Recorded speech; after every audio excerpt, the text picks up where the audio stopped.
Good morning, Titans. Today is Friday, May 12th, and you're watching Cen10 News on our Titan TV channel. I'm Sorna Takizade. And I'm Amanda Rodriguez. As we finish the year, we reflect on our past and the things that seemed so significant back then can be irrelevant now.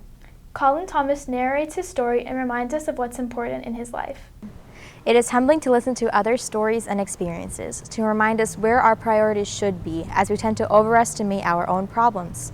Colin Thomas reflects on his experiences in life and how that has affected him to be the person he is today. My mom passed away about 4.5 years ago now to breast cancer. And then my sister passed away 3 years ago to a brain tumor. Colin reflects on the passing of his mom. Definitely shocking. Me being in 8th grade, I had gotten pulled out of school because we were saying like goodbye to my mom, and she was going to go to the hospital. She had like hospice care at the home and stuff. And she was being taken to the hospital, and my dad pulled me and my sister out of school. I didn't know at the time that that was going to be my last time seeing her. And so that really hit me hard after knowing that she had passed away later that night. For her always being there for me and always being strong for me, it was kind of my turn to be strong for her. And my mom, like pushing me to do theater, it really, and that's another thing why I do theater, is because when I perform, I think of my mom all the time. Colin narrates his final moments with his sister. They were talking about letting her go, taking her off the breathing treatment and the life support, basically the breath support. It's strange. I barely remember like looking at my dad sometimes in that moment. But I remember us all kind of agreeing that we should take her off the life support. And they said that it would be pretty quick after we would take her off the breathing tube. And I remember like sitting there in my chair holding her hand, and my dad was like in the bed with her. And she fought for an hour. Like she was breathing on her own for an hour, but it was slowly declining. And all I remember is holding her hand and saying like, "You can go. It's okay. Like me and my dad, we're all gonna be okay. You can go. You can stop fighting. You're gonna finally be with mom." You know, and such go. It was peace. I was finding my peace to give to her to go. It went from, being a 4-member family to a 3 and to a 2, like just like that. And so it's hard because, you feel lonely. And especially knowing that my dad works so much, it's kind of like, I'm already like on my own, but I'm not, of course. Centennial is my second home, and the positivity that comes from me and comes from them just makes everything so much better. Reporting for Cen10 News, this has been Muthavira Morai Malai. Even though the world is very diverse, many of us don't take the time to learn about other cultures. Czech students visited our campus last week and gave us an insight into their culture. Students from Czech Republic came to our campus to learn a little about our culture last week. Although our cultures may be very different, we share a lot of similarities as well. We had the opportunity to ask questions and learn about their different pastimes and how they go about things in their country. I think 200, sorry. Like per grade? No. In whole school. But isn't your school from like first grade to like 9th grade, and it's only 200 people? Yeah. So you're all 9th graders? He's our 8th grader. I'm 8th grader. Okay. 9th graders. So do you all go to the same school? Yeah. Oh. So how do they divide the schools in Czech Republic? We have like kindergarten, that's like before the first grade. What's life like in your country? I think it's much simpler than in the US. I think we are less lazier. You guys like to do for fun, I guess? I like just going outside and hanging out with my friends. I like to go to the nature and just photographing. I like painting and photography too. I like music. I play in orchestra as a second clarinet, and I like computer stuff. Reporting for Cen10 News, this has been Ashley Hilton. Centennial has been pretty active in UIL this year. Here are some of our non-sports accomplishments. This past year, our Titans have been a part of various UIL accomplishments. At the International DECA competition, we had Matthew Bench, Jack Couture, Lauren Hayden, Anisha Halla, and Sonia Maney. And Christopher Green, who competed in financial consulting, was awarded in the top 10 score in his event. For journalism, Laura Nicolescu represented CHS well. At the regional UIL ACTEC competition, we had Emily Peterson in computer science and the science team placing third. For speech and debate, we had Allie Dunford, Gary Frankel, and Brian. A lot of our Titans competed at the UIL district level. For computer applications, we had William Prevost and Nick Isom. For journalism, we had Laura Nicolescu. Rhythm Guard competed in number sense. Our science team got second place, and our social studies team got third place. For speech, our team as a whole got second place, with competitors Allie Dunford, Gary Frankel, Lucas Molden, and Brian Lee. Our spelling and vocabulary team placed second, with special recognition to our Linda Chen and Erica Rebello Diaz. And our CHS Theater made it to area with their one-act play. Great work, Titans! Some of our Titans recently participated in Special Olympics. Some competed, and some worked behind the scenes.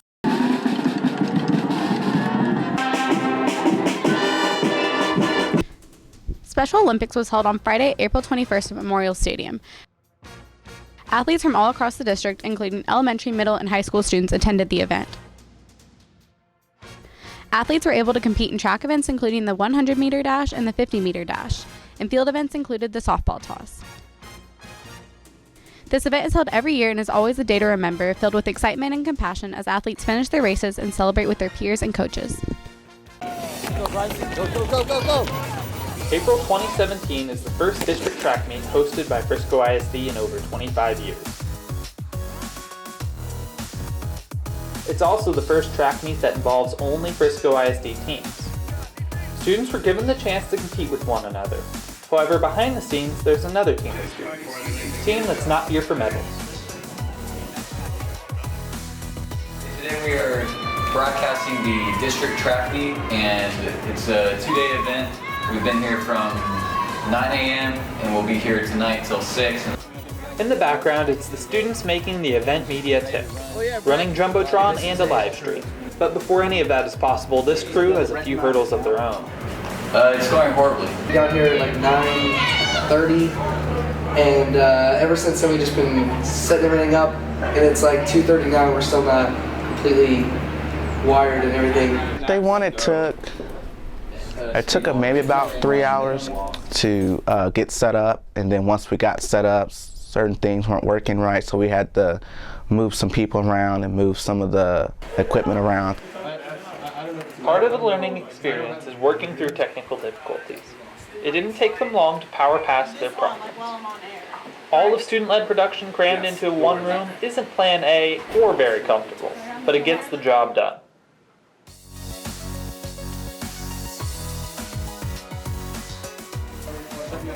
The majority of the Memorial Stadium Jumbotron team and the sports broadcasting team are students. They get the chance to work side by side in a real-world environment with professionals, and they have the opportunity to do it all. I technical direct, video direct, I run replay, I help set up. So I'm doing pretty much everything from cameras to running around, running the video board out there, or getting interviews with the winners after their events. So I'm just a little lead cameraman. They don't really film me anything. Join it, it's awesome. It's an awesome experience. You can get service hours, it's good for resume. I mean, if someone's seen that you've directed before, I mean, that's real huge, that you directed or ran a replay system. And since we've got $90,000 of stuff, brand new stuff at Memorial, it's like a real studio up there. If you're interested in joining next year's Jumbotron crew, contact Ms. Gross and B101 before the end of the school year. Moving on to sports, here's Connor with our final sports update of the year. Hey Titans, Connor here with your last regular sports update. Baseball continues their march for state with a best-of-3 game series against Hallsville tonight at Tyler Junior College. With the year coming to a close, let's look back and see how our varsity sports teams did this year. Football finished the year 2-8, 1-6 in district, and 8th place overall in district. Volleyball finished 24-17, 5-9 in district, and 6th place overall. Tennis finished 4-3 as a team and 4th place team district. Boys basketball finished 9-17, 3-10 in district, and 6th place overall. Girls basketball finished 8-22, 3-11 in district, and 6th place overall. Golf had one state qualifier, that being Henry Frizzle, who got 3rd at regional and will compete at state on May 22nd and 23rd. Wrestling were district champs, finished 2nd team at state, and had 2 individual state winners, Noah Sims and Greg Copestick. Bowling won district and had James Kerm as a state qualifier. Swimming had 2 regional qualifiers and 1 state qualifier for diving, who was Harrison Castor. Powerlifting were district champs and had 1 state winner, which was Ricky Lopez.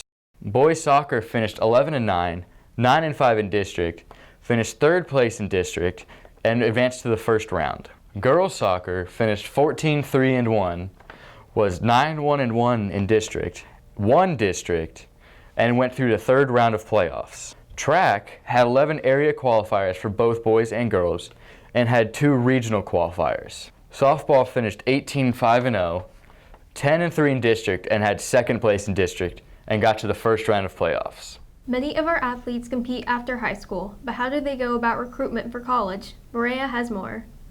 Out of 1 million high school athletes, about 5% go off to play college sports, and only 1% of those go Division I. Many athletes look to recruiting services to help them get noticed by colleges, communicate with coaches, and have a better chance of getting signed. However, many don't know which recruiting services to turn to due to inexperience or fear of getting ripped off.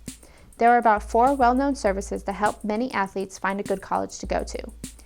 Captain U is an online profile builder that allows you to make college teams, message coaches, and showcase your stats. The bronze package is free, the silver package is $19.95 a month, the gold package is $39.95 a month, and the platinum package is $99.99 a month. Athletes for College is a service that allows every athlete to get their own recruiter for up to $2,000. Every 3 months, the recruiter will send out your profile to thousands of colleges, and whatever colleges are interested in you can contact you directly. Next College Student Athlete, or NCSA, is also a service that allows an athlete to get assigned to a recruiter that talks to college coaches and allows coaches to see your profile. There are 4 services provided ranging from $260 to $700 depending on what service you choose. National Scouting Report, or NSR, is one of the most expensive services out there, ranging from $1,995 to $3,000. Unfortunately, they did not offer a lot of information on their website, but you do get assigned a recruiter once you sign up with their service. Although there are other ways to get noticed by a college, many athletes are choosing recruiting services for a better shot of getting a scholarship. For Cen10 News, this has been Maria Saldana. Thanks for watching our last regular show of our season. Stay tuned next week for the senior show. Also, thank you to all those who participated in our stories this year, including those who allowed us to use their space for interviews. We appreciate your support. Be sure to check out our website at www.cen10news.com. And follow us on Twitter at Cen10 News. Have a great weekend, Titans. We're almost done.